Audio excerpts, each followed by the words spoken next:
చంద్రబాబు నాయుడు ఇటువంటి దిక్కుమాలిన బతుకు. ఆడికాళ్ళు వీళ్ళు కాళ్ళు పట్టుకుని, అడ్డమైన వాళ్ళ కాళ్ళు పట్టుకుని, అధికారాన్ని అడ్డం పెట్టుకుని, వ్యవస్థలను అడ్డం పెట్టుకుని బతికినటువంటి కుక్క బతుకు చంద్రబాబు, జగన్మోహన్ రెడ్డి గారు కాదు. జగన్మోహన్ రెడ్డి గారు రాష్ట్ర ప్రజలు నమ్ముకున్నారు. ఏది ఉన్నా కూడా అది హైకోర్టు కావచ్చు, సుప్రీంకోర్టు కావచ్చు, ఏ వ్యవస్థ అయినా కూడా ఆయన తీసుకున్న నిర్ణయాన్ని ప్రజల ముందే పెడతారు. ప్రజల ఆమోదంతో, ప్రజల సహకారంతో ఈ రాష్ట్రాన్ని పరిపాలిస్తారు.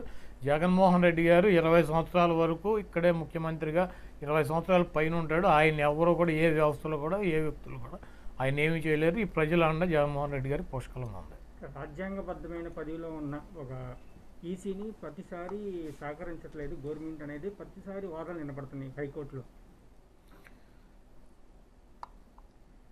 ఇప్పుడు ఒకటి చెప్పాలంటే, చట్టం వేరు, మానవతా దృక్పథం వేరు, న్యాయం వేరు. నాకు న్యాయం అనిపించింది జడ్జి స్థానంలో కూర్చొని నేను తీర్పు చెప్పడానికి లేదు. అక్కడ పేపర్లో చట్టం పరిశీలించే తీర్పు చెప్పాలి. నాకు న్యాయమా అన్యాయమా అన్నది అది నా వ్యక్తిగత అభిప్రాయం. ఈరోజు ఈసీ అనేవాడు ఎవడండి? చంద్రబాబు నాయుడు అపాయింట్ చేసినటువంటి వ్యక్తి. రాష్ట్ర ప్రభుత్వంతో సంప్రదించకుండా ఎన్నికలు వాయిదా వేశాడు. కనీసం రాష్ట్ర ప్రభుత్వాన్ని సంప్రదించాలి. 1-2 కేసులు కూడా లేవు, ఇంకా 4 రోజులు అయితే ఎన్నికలు అయిపోతాయి అన్నటువంటి ఇంగిత జ్ఞానం రమేష్కుందా? నిమ్మగడ్డ రమేష్కుందా? లేదు, అయిపోయింది. ఈరోజు ఎన్నికలు పెడతాకి ఇబ్బంది ఉంది. 25-30 వేల కేసులు ఉన్నాయి, రోజు 3,000 కేసులు వస్తున్నాయి. ఎన్నికలు పెట్టొద్దు, ఎంప్లాయీస్ వద్దు అంటున్నారు. గవర్నమెంట్ కూడా సిద్ధంగా లేదంటే కోర్టుకు వెళ్ళి ఎన్నికలు పెట్టే ప్రక్రియ తీసుకొస్తాడు. మనం హోటల్లో చూసాం, బీజేపీ నాయకులతో, తెలుగుదేశం నాయకులతో అతను ఎట్లా మీటింగ్లు పెట్టాడు. నిమ్మగడ్డ రమేష్ అనేటువంటి వ్యక్తి తెలుగుదేశం పార్టీ సభ్యుడు, తెలుగుదేశం పార్టీ కుటుంబ సభ్యుడు. అతను అధికారికంగా చంద్రబాబు నాయుడు ఏమి చెప్తే అదే చేస్తాడు. అతనికి రాజ్యాంగాలంటే విలువ లేదు. చంద్రబాబు నాయుడు జగన్మోహన్ రెడ్డి గారిని ఇబ్బంది పెట్టాలి, చంద్రబాబు నాయుడు జగన్మోహన్ రెడ్డి గారిని ఎట్టగొట్ట భ్రష్టు పడించి నేను ముఖ్యమంత్రి అవ్వాలని చెప్పి ప్రయత్నం చేస్తున్నాడు. దాంట్లో వీళ్ళందరూ పావులు తప్పించి వీళ్ళు ఈ రాజ్యాంగ వ్యవస్థలు ముసుగుల్లో ఉండి చంద్రబాబు నాయుడు దగ్గర డబ్బులు తీసుకుని, పేమెంట్ తీసుకుని చంద్రబాబు నాయుడు గుమస్తాలుగా పనిచేస్తున్నటువంటి వ్యక్తులు రాజ్యాంగ వ్యవస్థలను భ్రష్టు పట్టిస్తున్నటువంటి నీచాతి నీతులు చంద్రబాబు నాయుడు ఫాలోయర్స్. రాష్ట్ర ప్రభుత్వం మీద అప్డేట్ దాఖలు చేయమంది హైకోర్టులో ఈసీ మార్నింగ్ దాఖలు చేస్తే నైటే పేపర్లోకి వచ్చేసింది. అది ఎలా లీక్ అయినా ఇప్పుడు మీకు ఈ రాష్ట్ర ప్రజలందరికీ తెలుసు, ఈసీ హైకోర్టులో ఏం సబ్మిట్ చేయాలన్నదే చంద్రబాబు నాయుడు గారు తెలుగుదేశం పార్టీ ఆఫీసులో తయారు చేసి, నేను ఇలా తయారు చేసి ఇస్తున్నాను, ఇది కరెక్టా కాదా అని చెప్పి ఈనాడు రామోజీరావు గారికి, ఏబిఎన్ రాధాకృష్ణ గారికి పంపిస్తాడు. వాళ్ళిద్దరూ కూడా పరిశీలించి అక్కడి నుంచి సుజనా చౌదరి గారి దగ్గరికి వెళ్తుంది.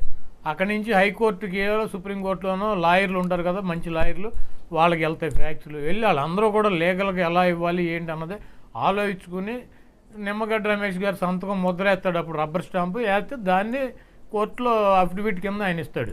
మరి ఈ ప్రక్రియ అంతా జరిగినప్పుడు ఆంధ్రజ్యోతిలోనో, ఈనాడులోనో, సుజనా చౌదరికో లేకపోతే చంద్రబాబు నాయుడుకో తెలవకుండా ఎట్లా ఉంటుంది? అఫిడవిట్ తయారు చేసింది వాళ్ళు కదా, లీగల్ ఒపీనియన్ తీసుకుంది వాళ్ళు. నిమ్మగడ్డ రమేష్ అఫిడవిట్ తయారు చేయడు, చంద్రబాబు నాయుడు తయారు చేస్తాడు. దాన్ని ఎలా ఉంది, నేను ఎలా తయారు చేయించాను, నా మేధావితనం ఎలా ఉందని రామోజీరావు గారికి, రాధాకృష్ణ గారికి పంపిస్తాడు. వాళ్ళు పరిశీలించినాక హైకోర్టు, సుప్రీంకోర్టు లాయర్లకి పంపిస్తారు. వీళ్ళందరూ పైన సుజనా చౌదరి గారు వీళ్ళందరూ మాట్లాడుకునే కదా అఫిడవిట్ ఇచ్చేది. ఈయనేముంది, రబ్బర్ స్టాంపే కదా, పేపర్లు వస్తే విచిత్రంగా ఉంది, వస్తుంది. వాళ్ళకి వచ్చి వాళ్ళు తయారు చేసిన అఫిడవిట్ వాళ్ళ పేపర్లో వస్తే ఆశ్చర్యం ఉంటుంది. కాబట్టి దీంట్లో జగన్మోహన్ రెడ్డి గారిని ఇబ్బంది పెట్టి కొంతమంది వ్యాపారాలు చేసుకోవాలి, కొంతమంది రాజకీయ పదవులు కావాలి, కొంతమందికి డబ్బులు కావాలి. వీటన్నిటిలో కూడా వీళ్ళందరూ కూడా ఒకటే టార్గెట్ జగన్మోహన్ రెడ్డి గారు. జగన్మోహన్ రెడ్డి గారు ఉంటే వీళ్ళ ఆటలు సాగవు. కాబట్టి జగన్మోహన్ రెడ్డి గారిని ఎట్టా కూడా తొలగించాలి. కాబట్టి ఇదంతా ఒక పెద్ద రాబోయే రోజుల్లో మాకేం భయం లేదు. ఏ వ్యవస్థలైనా గౌరవం ఉంది, కాదు వ్యవస్థలు అంటే భయం లేదు. మేము ప్రజలకి చెప్పాలనుకున్నదే నిష్పక్షపాతంగా మాకు ఉన్నటువంటి సమాచారం మేము ప్రజలకు ఎప్పుడు చేరవేస్తూనే ఉంటాం. ఆ చేరవేసేటువంటి దాంట్లో పలానా సబ్జెక్ట్ చెప్పకూడదు, పలానా సబ్జెక్ట్ చెప్పాలని చెప్పి ఒక రాష్ట్ర ముఖ్యమంత్రికో, ఒక రాష్ట్ర ప్రభుత్వానికో ఆదేశించేటువంటి హక్కు ఏ వ్యవస్థలకి లేదు. ఒకవేళ ఉన్నా కూడా మేమైతే కనుక పట్టించుకునేటువంటి అవసరం లేదు. మమ్మల్ని ప్రజలు ఎన్నుకున్నారు. మా ప్రభుత్వాన్ని పడగొడతాకో లేదా జగన్మోహన్ రెడ్డి గారిని ముఖ్యమంత్రిని ఇబ్బంది పెడతాకో, ఏ వ్యవస్థలను అడ్డం పెట్టుకుని వ్యవస్థల ముసుగులో ఏ ఏ పందికొక్కులు ఉన్నాయి, ఆ పందికొక్కులన్నింటినీ బయటికి తీసుకురావాల్సినటువంటి అవసరం ఉంది. వాటన్నిటి గురించి కూడా ఈ రాష్ట్ర ప్రజలకు చెప్పాల్సినటువంటి అవసరం ఉంది. ఇది రాష్ట్ర ప్రజలు ఎన్నుకున్నటువంటి ప్రభుత్వం, రాష్ట్ర ప్రజల కోసం పనిచేస్తున్నటువంటి ప్రభుత్వం. ఈ రాష్ట్ర ప్రభుత్వం పనిచేసేటువంటి ప్రోగ్రాంలో ఎవరెవరు ఎట్ట అడ్డం పడుతున్నారు, ఏం చేస్తున్నారు, వీళ్ళు వ్యవస్థలను అడ్డం పెట్టుకుని ఎలా బతుకుతున్నారు, వ్యవస్థలను అడ్డం పెట్టుకుని ప్రభుత్వాలను ఎలా ఇబ్బంది పెడుతున్నారు అన్నది ప్రజలకు చెప్పాల్సినటువంటి బాధ్యత ఈ ప్రభుత్వం మీద ఉంది. దీనికి ఎన్ని అడ్డంకులు వచ్చినా ఏమి జరిగినా కూడా ఎప్పటి సమాచారం అప్పుడు ప్రజలకు చేరవేస్తూనే ఉంటాం. ఈరోజు 9th క్లాసు 10th క్లాసు చదువుకునేటువంటి పిల్లలకి మా ప్రభుత్వం దృష్టికి వచ్చినటువంటి అంశాలు, 100కి గవర్నమెంట్ స్కూల్స్లో చదువుకున్నటువంటి పిల్లలకు 100కి 70 నుంచి 80% మంది పిల్లలకి ఐపాడ్ లేదు, స్మార్ట్ ఫోన్ లేదు, వాళ్ళ ఇళ్ళకి నెట్ కనెక్షన్ లేవు, ఆన్లైన్లో చదువుకుంటానికి చాలా ఇబ్బంది పడుతున్నారు. వాళ్ళు చాలా ఆందోళనకు కూడా గురవుతున్నారు.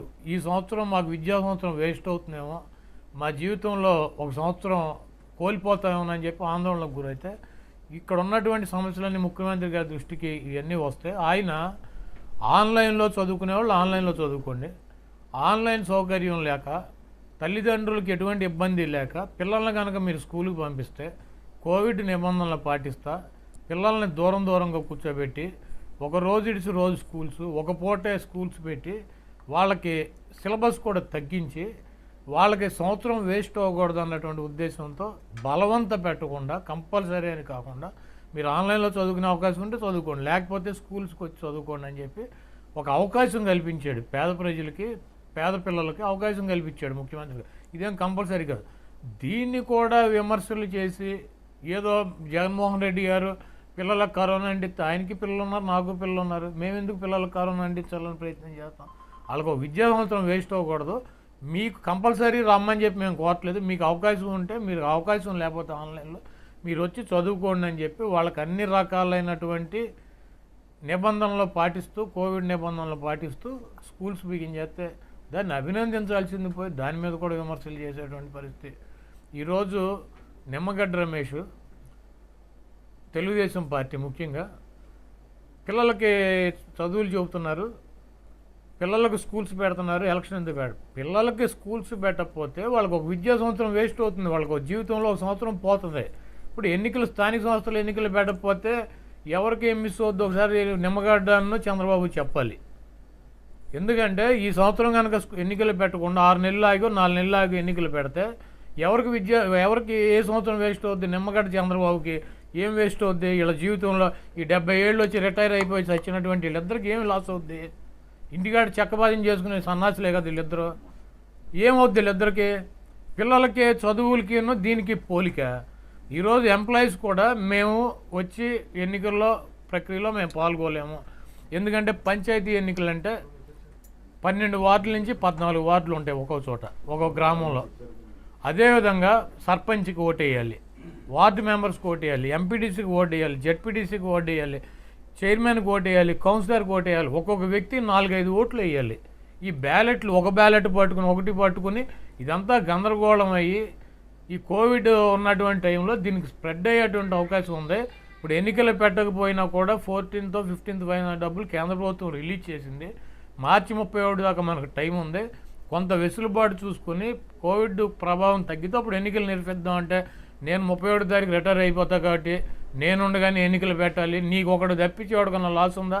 ఎన్నికలు పెట్టకపోతే ఎవరికన్నా ఒక సంవత్సరం వేస్ట్ అవుద్దా? నాకు కానీ, చంద్రబాబు నాయుడుకి కానీ, నిమ్మగడ్డ రమేష్కి కానీ, లేకపోతే ఓటర్లకు కానీ ఎవడన్నా ఒక్కడికన్నా వేస్ట్ అవుతుందా జీవితంలో?